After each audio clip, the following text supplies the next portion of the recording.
오늘 우리에게 주신 하나님 말씀은 신명기 16장 13절에서 22절 말씀입니다. 구약성경 288쪽입니다.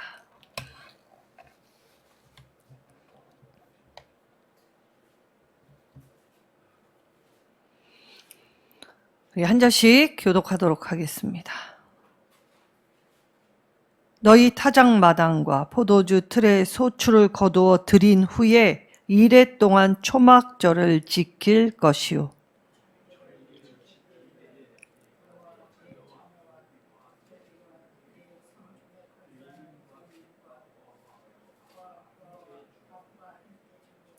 내 하나님 여호와께서 택하신 곳에서 너는 이레 동안 내 하나님 여호와 앞에서 절기를 지키고 내 하나님 여호와께서 내 모든 소출과 내 손으로 행한 모든 일에 복 주실 것이니 너는 온전히 즐거워할지니라.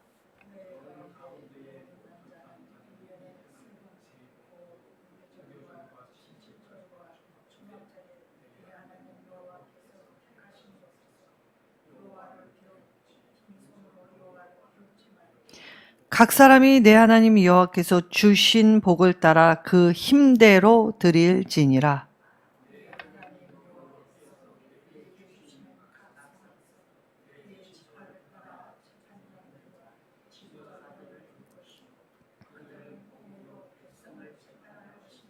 너는 재판을 굳게 하지 말며 사람을 외모로 보지 말며 또 뇌물을 받지 말라. 뇌물은 지혜자의 눈을 어둡게 하고 의인의 말을 굽게 하느니라.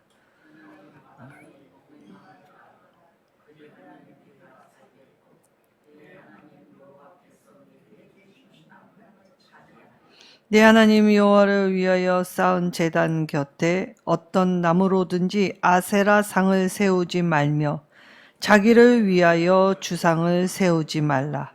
내 하나님 여호와께서 미워하시느니라. 아멘. 자, 복의 순환 구조. 자, 지난 시간에는 6월절 이 돌아봄과 내다봄의 뜻을 상기하였다면 오늘은 초막절 이 돌보심과 채우심, 그래서 하나님의 인도와 보호를 깨닫게 하시는 절기. 그래서 이 이스라엘의 남자들은 1년에 3번 6월절, 오순절, 그리고 오늘 초막절 하나님 앞에 보일지니라 라고 명령하셨습니다. 자, 이 세 가지의 절기는 예수 그리스도의 죽음과 부활과 승천을 의미하는 절기입니다. 그래서 하나님으로 가득 찬 사람은 1년을 순환할 때 항상 하나님과 함께 하나님 앞에서 하나님께 주신 것을 헤아려 세어보아 이 하나님께 이 드림이 되는 인생이 되라고 말씀을 하셨지요. 그래서 우리는 하나님의 말씀을 따라 살면 복의 순환, 그래서 우리가 원활하고 순종하고 그리고 어떠한 것도 이길 수 있는 능력으로 감당하며 감사하며 사는 존재로 이 땅에서의 본이 되는 삶이 되게 하셨다는 것입니다. 자, 요즘에 예수님을 믿는 사람들의 고백이 가끔 영상으로 회자될 때 미국의 한 어린아이, 아마도 유치원에서 초등학교 저학년생으로 보는 남자아이였습니다. 이 아이가 이 스케이트보드를 타다가 그만 뒤로 넘어져서 아마 이 뇌를 다쳤던 모양입니다. 자, 그리고 오랫동안 깨어나지 못하게 될 때 아버지가 일찍 돌아가셨던 모양입니다. 그러니 엄마가 얼마나 이 애를 졸이면서 애 태우면서 아이 옆에서 이 깨어나기를 얼마나 바랬겠습니까? 남편 없이 자식만 바라고 있는 이 아이. 근데 이 아이가 어느 날 눈을 번쩍 뜨더라는 것이죠. 그리고 나서 눈에 달동 같은 눈물이 뚝뚝 떨어지며 허공을 향해 또렷하게 무엇인가를 보고 있는 듯 보였습니다. 그래서 어머니가 아이의 이름을 부르며 괜찮냐고 묻게 하죠. 근데 아이는 엄마의 소리가 들리지 않는 모양입니다. 그러자 아이의 입에서 놀라운 말이 터져 나오기 시작합니다. 예수님, 너무 아름다우세요. 예수님, 너무 아름다워서 예수님, 나는 예수님이 정말 필요해요. 아이의 입에서 나온 고백이라고 믿어지지 않을 만큼 아이가 예수님이 정말 필요하다고. 그러자 갑자기 이 예수님 곁에 있는 자신의 일찍 돌아가신 아버지가 이 천국에 있는 모습을 보았던 모양입니다. 그래서 아이가 아빠도 아름답다고, 예수님과 함께하는 그곳은 다 아름답다고 눈물을 뚝뚝 흘리면서 나는 아빠 옆에 있고 싶다고, 아빠가 필요하고 예수님도 필요하고 이 아름다움에 나도 참여하고 싶다고, 이 엄마가 너를 사랑한단다, 엄마는 너와 함께하고 싶단다 아무리 얘기를 해도 아이는 눈물을 흘리며 예수님과 아빠의 아름다움을 이야기할 뿐이었습니다. 그리고 이 아이의 고백을 통해 엄마가 예수님을 고백하기 시작했지요. 자, 그뿐만이 아닙니다. 자, 이슬람의 이 악명 높은 이 집단들이 있지요. 이 집단들은 여인들을 우습게 여기고 그리고 하찮게 생각하여 유린하고 그리고 힘들게 하는, 그래서 이들은 보복 집단으로 유명한 집단이 있습니다. 근데 여기에 리더자였지요. 자, 이들은 알라를 이 하나님으로 섬깁니다. 알라 외에는 다른 것을 배운 적이 없습니다. 근데 어느 날 예수님을 만났다는 것이죠. 그리고 예수님이 자신의 어깨에 손을 올리고 나는 너를 용서한다 라고 말씀하셨다는 것입니다. 그때 눈물을 뚝뚝 흘리며 이 예수님 무얼 도대체 나를 용서하신다는지, 그리고 자기가 배워왔던 자기의 이 종교의 교리 외에는 그 어떤 것도 알 수 없는데 눈에서 눈물이 뚝뚝 흘려지기 시작하면서 자기가 왜 우는지조차 모르게 되었다가 예수님을 영접하게 되었다는 것입니다. 자, 이처럼 하나님을 영접했던 모든 사람은 아름다우신 하나님을 고백합니다. 자, 그렇다면 오늘 초막절, 이 어느 절기보다 가장 아름다운 절기가 바로 이 초막절이었죠. 이 초막절에 우리가 해야 할, 그리고 그 당시 이스라엘이 해야 할 유일한 딱 한 가지 일은 15절에 너는 온전히 즐거워할지니라. 자, 이때 온전이라는 히브리어 아크는 확실하게, 오직이라는 뜻을 가지고 있지요.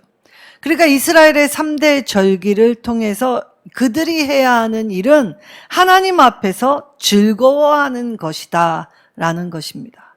그리고 이 세 절기 모두 축제의 장이었지요. 자, 그러나 이 초막절, 사실 가나안 땅에 들어오게 될 때에 이 초막절은 과일 소산까지 마친 상태, 그러니까 곡식 추수는 애진역에 일찍 끝냈고 그 후에 과실과 여러 가지의 이 열매들을 다 거두어 들인 상태, 그래서 이 넘치는 이 분복으로 말미암아 완전히 거두고 난 후에 거두게 하신 하나님의 은혜를 기억하여 7일 동안 이 초막절기를 보내게 됩니다. 근데 이 초막절기는 동시에 출애굽 때 광야에서 지냈던 시기도 기억하게 하는 절기였지요. 이스라엘은 지금도 자신의 아이들에게 이 초막절 텐트에서 초막절 7일 동안, 일주일 동안 이 텐트에서 이 부모와 자녀가 함께 누우며 하나님 이야기를 밤새 서로 나누다가 잠이 들곤 하지요. 이처럼 하나님 어떤 분이신지를 도란도란 묻게 될 때에 우리가 하나님의 이 사랑과 은혜를 기억해서 해야 할 마땅한 일은 즐거워하는 일이라는 것입니다. 자, 출애굽 어떤 때였습니까? 내가 작은 고난에 지쳐 있을 때였습니다. 또한 큰 고난에 억눌려 착취되고 억압되어 있었던 때이죠. 근데 하나님이 이들을 택하신 이유는 딱 하나, 약자였고 소수였기 때문이다 라고 말씀하셨죠. 그래서 하나님은 약자이고 소수인 이스라엘이 강대국이었던 애굽에 의하여 이 착취되고 유린되는 현장 안에서 두고 보신 것이 아니라 건져 구원하시게 될 때 하나님의 손을 잡고 그들이 나온 곳 광야. 그래서 광야 애굽에서 나왔던 때와 광야에서의 고난을 기억하는 절기가 바로 이 풍성한 수확을 마친 초막절에 함께 해야 하는 이 절기였다는 것이죠. 자, 오늘날로 치면 추수감사절입니다. 우리 교회도 각종 이 과일 그리고 여러 가지의 이 것들로 하나님의 제단 앞에 쌓은 후에 그리고 이 이웃과 나누기도 하고 또 어려운 사람, 힘든 사람에게 또 베풀어 나누어 주기도 하지요. 왜냐? 하나님이 한 해 동안 인도와 보호해 주셔서 결실케 하셨다라는 걸 떠올리게 될 때 거저받은 은혜에 대한 이 담례로 하나님의 이름을 가지고 이 어려운 사람에게 더 나눔의 풍성함. 그래서 초막절은 어쩌면 나누는 절기가 되었을 터이지요. 그래서 더 풍성한 절기가 초막절기였습니다. 자, 이때 16절에 여호와께서 택하신 곳에서 라고 말씀을 하셨지요. 자, 여호와를 배웁되, 자, 딱 중앙성소 예루살렘 성전만 의미하는 것은 아닙니다.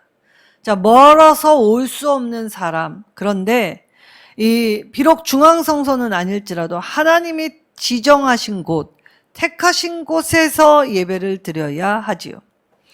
이때 이 배웁다라는 이 히브리어 안에는 보이다라는 뜻입니다. 그러니까 예배는 내가 하나님 앞에 보이는 행위라는 것이지요. 이때 보이다라는 이 태가 수동태입니다. 그러니까 내가 고작 하나님께 보이는 것 외에는 모든 건 다 하나님이 더하여 주셨지 우리가 하나님께 드리는 건 극히 미비할 뿐이지요. 그래서 하나님 앞에 보이라라고 하셨습니다. 근데 여러분, 우리는 신앙생활을 하나님 앞에서 하는 사람인데 자칫 우리가 세상의 것을 취하게 될 때 이 세상이 주는 이익, 세상의 연락, 그리고 세상이 주는 편리, 그래서 이 세상 것을 가지고 딱 하나님 옆에 그것을 확장시키는 일들이 종종 일어나곤 했습니다. 자, 하나님 앞과 옆은 아주 큰 차이를 가지고 있지요. 하나님 앞에서 그 일을 하는 것이 아니라 하나님 옆에서 이 환경을 조성할 때 사람은 신앙을 가졌다 하면서 물불 가리지 않습니다. 거짓, 그리고 이 편법, 뇌물, 그리고 착취 이런 것들에 부끄러움이나 수치를 느끼지 못하는 상태. 그래서 나의 번성은 곧 하나님이 축복하신 것이다. 자, 그러면 우리는 직장을 구합니다. 그래서 직장이 생기지요? 그럼 만족합니까? 직장 안에 가면 나를 힘들게 하는 사람, 환경, 그리고 여러 가지 일의 어려움들이 있기도 합니다. 그런데 그 환경 하나하나 우리가 접할 때 이 직장만 나에게 구해 주신다면 내가 감사할 줄 알았는데 막상 또 직장 들어가니 또 다른 어려움을 대면할 때 우리는 또 불평을 하게 되지요. 그런데 가장 기반이 되는 것이 무엇입니까? 어쨌든 내가 불평을 하던 또 다른 사람과 불협화음을 내서 잘못 지내던 일이 어렵던 어쨌든 내가 건강해야 그 일을 감당할 수 있게 되지요. 그렇다면 하나님이 우리의 건강을 위해 주셨던 수많은 자원들, 이 영적 자원, 육적 자원을 따져본다면 사실 우리 요즘 세상 좋은 물이라고 하면 돈 주고 사 먹는 세상이 되었습니다.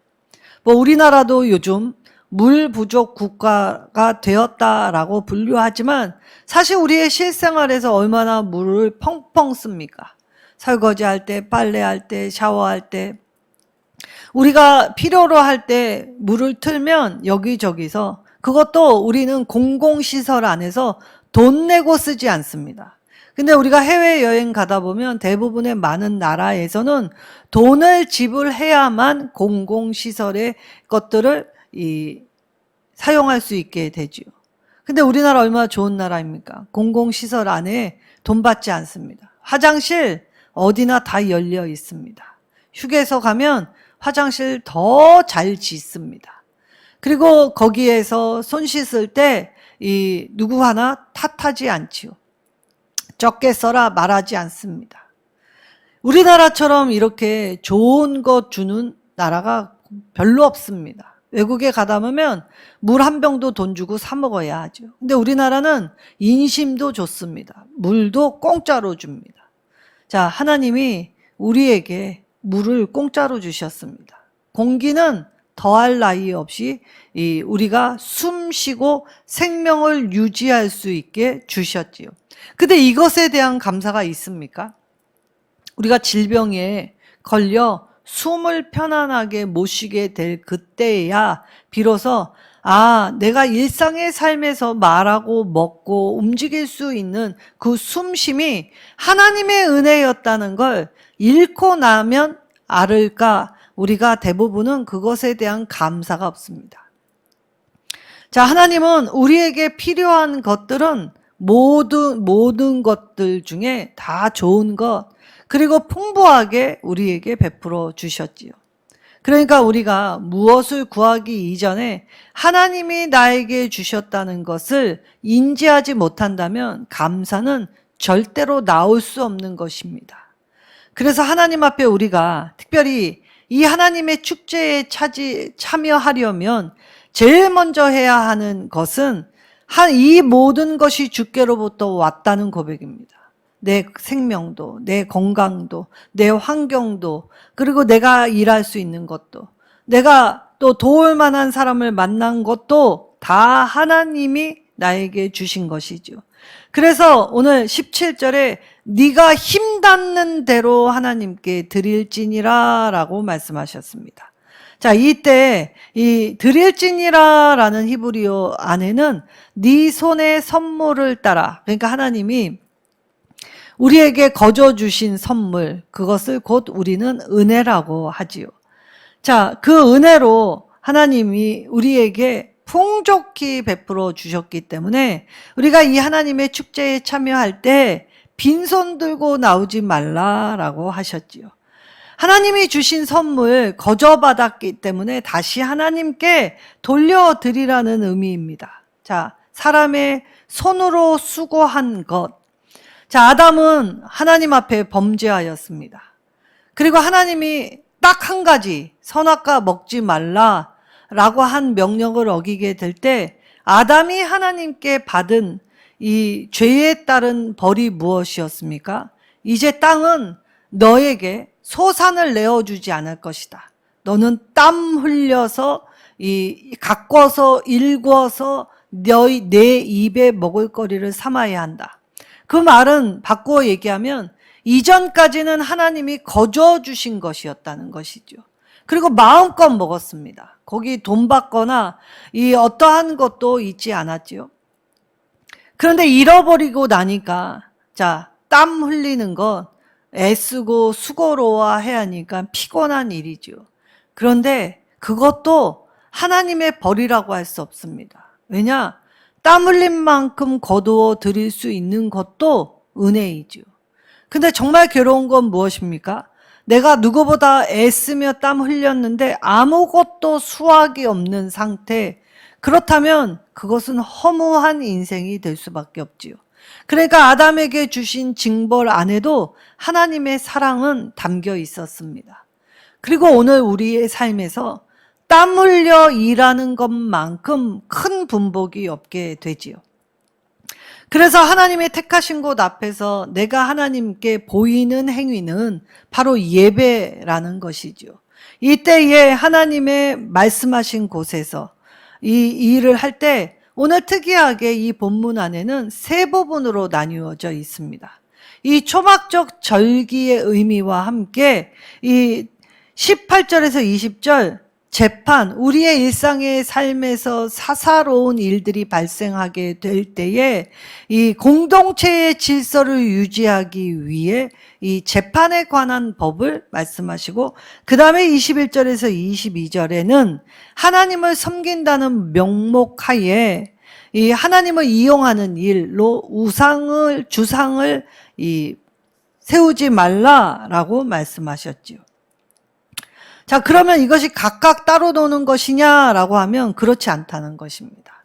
자, 하나님이 오늘 이 세 가지의 절기, 유월절, 오순절, 장막절에는 반드시 이들이 하나님 앞에 보이라라는 명령을 받았습니다. 그러므로 오늘날 우리도 예배를 통하여 하나님 앞에 우리가 보이는 행위, 그것을 하게 될 때에 오늘 절기는 신앙생활에서 가장 중요한 의미를 지녔다고 할 수 있지요. 나중에 디아스포라로 전 세계에 흩어졌던 포로들, 그리고 이 각국으로 나누었던 포로들도 자신의 생애에서 딱 한 번은 이 예루살렘 성전이 있는 곳으로 와야 했습니다. 이것이 유대 남자의 의무였지요. 우리는 늘 핑계합니다. 내가 없어서, 그리고 지금은 못하고 나중에, 그리고 내가 안 하더라도 누군가 하겠지 하고 옆으로 밀어버리지요. 그런데 하나님은 우리를 감찰하실 때 하나님 앞에 사는 삶을 감찰하신다는 것입니다. 그러니까 우리가 우상을 만드는 행위는 하나님 앞에 살지 않고 하나님 옆에 확장하여 내 것을 자랑하고 나를 과시하고 과신해서 교만한 자리에서 하나님을 이용하고 있다는 것이지요. 자, 그렇다면 오늘 하나님이 넘치게 주신 것을 가지고 이들이 이 송사, 자, 하나님은 넘치게 주실 때 나누라고 주셨습니다. 자, 하나님이 이 초막절에 하나님의 초대 명단 안에 든 사람들이 누구였냐라고 살펴보면 구체적으로 하나님이 명시를 해 주셨지요. 자, 이때 이 하나님의 이 초막절에 초대된 명단 14절에 너와 내 자녀와, 그리고 노비와 내 성중에 거주하는 레위인과 객과 고아와 과부와 함께 즐거워하라 라고 하셨습니다. 하나님의 초청 명단 안에는 집에서 거하는 노비는 사람 취급받지 못합니다. 자, 레위인, 나중에 나라가 없어졌을 때 가장 유리방황했던 자들이 레위인이었지요. 그러면 이들도 이러할진데 남편 없고 부모 없는, 그래서 고아와 과부, 그리고 객, 이방인을 멸시하고 이방인을 하찮게 여기고 천대하는 행위. 자, 이러한 사람들의 대명사를 외롭고 어렵고 소외된 자라고 지칭하는 것입니다. 우리의 사회에는 사실 부자보다 이 소외되고 어렵고 힘든 사람들이 더 많지요. 그래서 하나님이 오늘 이 하나님의 축제 잔치 자리에 이 하나님의 관심의 대상이 누구인가라고 얘기할 때 어렵고 외롭고 소외된 자, 그들을 불러 모아서 그들을 돌보고 그들을 먹이고 그들과 함께 내 잔치 자리에 참여하라 라고 부르신 곳이 초막절이었다는 것입니다. 자, 그러면 하나님이 우리가 그러면 내가 내 손으로 일한 애쓴 것, 그리고 또 돈, 물질적인 가치로만 하나님 앞에 이것을 사용하게 하셨습니까? 자, 우리가 기뻐할 때는 물질이 많아서 기뻐하는 것이 아님을 알 수 있습니다.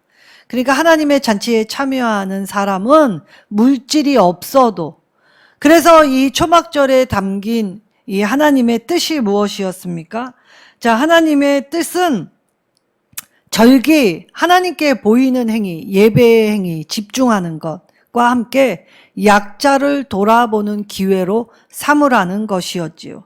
그리고 하나님께 감사할 때 그것은 물질에 있지 않고 마음에 있다. 그래서 우리 마음이 하나님의 은혜를 떠올려 기뻐하면 하나님은 물질이 없어도, 그래서 하박국 선지자가 이 3장 17절 19절에 18절에 뭐라고 말을 합니까? 비록 밭에 소출이 없어도 물질이 없어도 나는 내 구원의 하나님으로 말미암아 즐거워하겠다라고 고백했던 것입니다. 이처럼 우리가 하나님 한 분으로 만족하는 삶이 되어야 하나님이 주시는 그 은혜 안에서 세상이 알 수 없는 기쁨을 누릴 수 있게 되는 것입니다.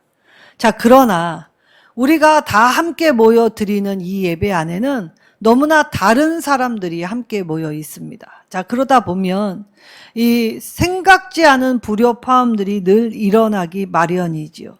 자, 이때에 그래서 복의 순환 구조, 하나님의 이 축제 잔치 자리에 참여한 사람들이 일상의 삶에서 우리 서로 각기 다름의 불편함, 그것을 이 하나님의 복의 순환 구조 안에서 어떻게 이것을 잘 봉합하고 잘 해결하고 이것을 잘 넘길 것인가를 오늘 재판관과 관리들의 재판 과정, 즉 그들이 정의, 하나님의 공의의 정신으로 이 세상에 우리가 머무는 삶 가운데 이 공의에 입각한 공정한 재판 행해라 라고 말씀하셨던 것이죠.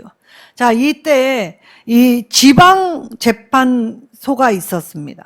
근데 지방재판소에서는 사형을 언도할 수 없습니다. 왜냐? 사람의 생명을 거두는 일에는 이 굉장히 신중에 신중을 더하게 하셨다는 것입니다. 그래서 지방 이 재판소에서 이 일이 일어난 걸 어디로 올라갑니까? 우리로 치면 이 대법원 그리고 헌법재판소 이렇게 상위법에 의해서 이 재판을 하듯이 하나님도 이스라엘의 재판 구조를 이 지방재판소 대부분 7명쯤 재판관이 구성되어 있습니다. 자, 6대 6이면 반반이 될 수 있기 때문이죠. 그래서 판결을 내릴 때 이 지방재판소에서는 7명이 재판을 하게 하죠. 그리고 나서 이 단위가 큰 마을, 120명, 이 120가구 이상인 이 마을 안에서는 이제 23명의 재판관, 그러니까 사람이 많으면 많을수록 더 신중의 신중을 기하여 이 사람 간 불협화음을 어떻게 이것을 줄일 것인가를 말씀하실 때, 그래서 지방재판소에서는 7명이 이제 이 120가구 이상의 마을 단위가 커지면 23명의 이 재판관으로 구성되게 합니다. 자, 그리고 어디로 또 오냐? 이제 중앙재판소로 넘어오게 됩니다. 자, 이때에는 71명의 재판관으로 구성합니다. 대제사장과 의장. 그래서 그 이전에 그 일을 직무했던 70명의 전임 대제사장과 제사장들을 24명. 그리고 12지파에서 각각 그 12지파의 우두머리 2명씩 성출된 장로 24명. 그리고 율법학자 22명으로 이루어져서 이 사형을 언도할 수 있는 권한. 그래서 이 권한이 이 신약 시대에는 산헤드린 의회라고 명명하게 되지요. 자, 하나님은 이처럼 이 사람의 생명을 얼마나 소중히 생각하시는지, 하나님은 악인의 생명도 소중히 생각하십니다. 자, 좌우를 분별 못하는 니느웨에 12만 명을 내가 어찌 아끼지 아니하랴 라고 말씀하셨지요. 그리고 하나님은 악인이 악한 날에 돌아올 때까지 오래 참으면서 기다려 주시겠다라고 하시면서 오늘 이 사람이 이처럼 많은 사람으로 구성되었어도, 자, 오늘날 우리나라의 사법체계에 보면 정치의 편승에서 이 판결을 내리는 성향이 있어서 곳곳에서 그것이 잘못됐다고 지적되는 목소리들이 커지고 있죠. 하나님은 이미 재판을 굽게 하는 일 하지 마라. 재판 안에 사사로운 이익을 챙기지 말고 개인의 감정으로 언도하지 말며 외모를 보고 그것을 얘기하지 말고, 그리고 돈으로 매수하지 말아라. 이 정치적인 것으로 이 영향받지 말아라. 그래서 하나님 앞에 복 있게 사는 방법, 정직이다 라는 걸 이 재판 과정에서 정직과 성실, 그러니까 우리가 하나님의 축제에 참여하는 자들이 일상의 삶은 어때야 한다고요? 복의 순원 구조를 이 원활하게 하려면 정직하고 성실하라는 것입니다. 자, 그렇다면 우리가 하나님께 예배하고 이 복의 순환 구조로 내가 정직하게 성실하게 살아도 어떠한 일이 있습니까? 왜 그렇게까지 하냐고, 너만 그렇게 하냐고, 너만 특이하고 너만 힘들 뿐이라고 얘기들을 하지요. 자, 오늘 아세라상을 두지 말라라고 하셨습니다. 자, 이때 여호와의 제단 곁에 둡니다. 자, 왜 그렇습니까? 안정감, 나름 하나님 외에 다른 어떤 것도 두지 말라 했으니까 하나님 없이 두는 건 불안한데 하나님 곁에 두면 왠지 안정감, 그리고 플러스 원 그러면 더 복을 받지 않겠나라고 착각했기 때문이라고 하지요. 자신에게 이득을 가져다 준다 그러면 하나님 옆에 이러한 가증한 것을 두면서도 잘못인지도 인지하지 못한 상태가 되었다는 것입니다. 자, 이 아세라상, 제가 나중에 그리스에 가면 아데미 여신이라고 하죠. 이 아데미 여신의 신상이 유방이 24개나 달려 있다고 합니다. 왜 이렇게 많은 유방이 있습니까? 그 당시에 노동력을 기르려면 자식을 많이 낳아야 했습니다. 자, 하인을 부릴 수 없다면, 자, 친인척 관계에서 형제, 그리고 이 가족 간 구성원의 결합으로 이 노동력을 끌어올리게 될 때 이득을 최대치로 끌어올릴 수 있죠. 이때 하나님이 하시겠지라고도 하면서 동시에 바알이 주는 이득을 거절하지 않더라는 것입니다. 자, 예수님이 이러한 모습을 어떻게 말씀하셨습니까? 하나님과 만몬을 겸하여 섬길 수 없다고 말씀하신 이유가 여기에 있다는 것입니다. 자, 그러면 오늘 초막절을 지킴으로써 이 하나님의 초대를 받게 될 때에 우리가 이 초대 안에서 해야 되는 건 약자를 돌아보는 일, 그리고 우리의 삶에서 정직과 성실로 이 재판을 굳게 하는 사람 사이 안에서 분란이 일어날 때 파당을 짓거나 그리고 자기의 감정에 따라 이 휘둘려서 일어나는 일들을 다 제어하십니다. 왜냐? 하나님은 공의로운 분이시기 때문입니다. 그래서 하나님의 공의가 우리의 삶에 강같이 하수같이 흐르기를 원하시지요. 그래서 오늘 우리가 하나님 앞에 살 때에 내가 이렇게 살면 하나님 슬퍼하시겠구나, 하나님 힘들어하시겠구나, 그걸 자각하는 삶을 살라고 했는데 도리어 하나님 옆에 이러한 가증한 것들을, 특별히 자기를 위하여 주상을 세웠다라고 하죠. 하나님 말씀이 오늘 들려졌는데 하나님 말씀에 순종하지 않습니다. 그건 나와 상관없는 일이라 치부하지요. 그러면서 오늘날 이 커지고 많아지고 더 가지면 하나님께 복을 받았다라고 하지요.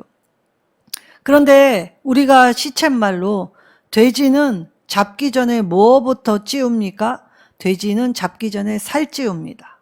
그렇다면 우리가 부유하고 더 많이 가졌다고 자랑할 것이 없지요. 오히려 그것이 득이 아니라 독이 될 수 있음을 영적으로 깨우치라는 것입니다. 그렇다면 오늘 우리가 먹고 살기 위해서 일해야 하는 건 분명하지만 먹고 삶 안에서 이 하나님이 이끄셨다는 자각이 없다면 오늘 우리는 하나님 앞에 사는 삶이 아니라 하나님 옆에 이러한 주상들, 나를 위한 일들을 하나님의 이름을 이용하며 하나님께 요구하며 이렇게 살아가는 모습이 된다고 하셨지요. 그래서 하나님을 섬기는 방식 안에서 외적으로 치중하는 것이 아니라 내 내면의 변화를 이룩해야 하나님의 복이 우리에게 임하여 이것이 내 삶 가운데, 내 만남 가운데, 내 관계 가운데, 내 머무는 삶의 모든 자리에 순환하는 구조. 그래서 순족하고 평안하고 하나님이 함께해 주신 그 자비와 은총 위에 살아갈 수 있게 하신다는 말씀이시지요. 오늘 하나님 말씀 안에서 하나님의 은혜를 떠올릴 때만이 우리는 제대로 설 수 있습니다. 하나님의 은혜를 잊고서 하나님 중심으로 살아가겠다 말하는 건 다 거짓됨이지요. 그래서 우리는 인본주의 삶이 아니라 하나님을 왕으로 모신 신본주의의 삶을 살아가라고 말씀하신 것입니다. 오늘 저와 여러분의 삶이 하나님이 주시는 복이 원활하게 뚫리고 흐르고 그것을 나누고 베풀어 우리가 하나님을 온전히 섬김으로써 우리의 손길로 약자들을 돕고 약자들을 섬길 수 있는 삶의 지경이 넓혀지시기를, 그래서 정말 복된 삶, 귀한 삶이 되시기를 예수님의 이름으로 축원합니다.